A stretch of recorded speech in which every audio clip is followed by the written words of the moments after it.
Greetings everybody. Welcome to Rishikul Online School of Learning. In today's lecture, we'll be dealing the second book Political Theory from class 11th Political Science, and we will be elaborating chapter number 2 in this lecture, and the chapter's name is Freedom.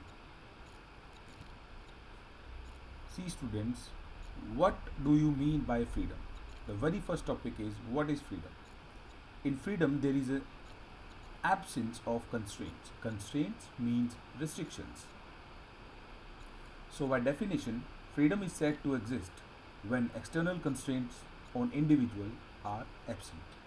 It simply means that a person is said to be free when he or she is not subjected to external controls and is able to make independent decisions and act in an autonomous way.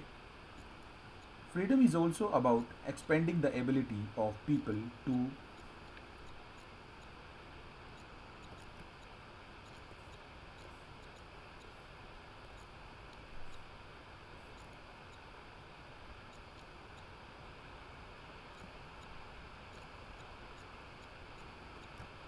freely develop their potential. In this sense, freedom is the condition where people can develop their capabilities freely. In freedom, both the aspects absence of external constraints and existence of condition to develop freely is important. But this also affect that some constraints are necessary also to enjoy the freedom. As we all know, some restrictions are important and necessary so that our self freedom could not harm the freedom of the others.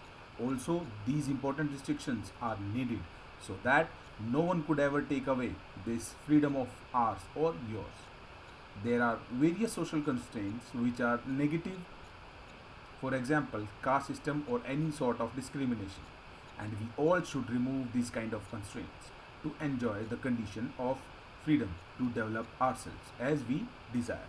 Also, there are some positive constraints such as those restrictions, those are must needed or necessary or essential for the environment in which we could develop freely as we desire.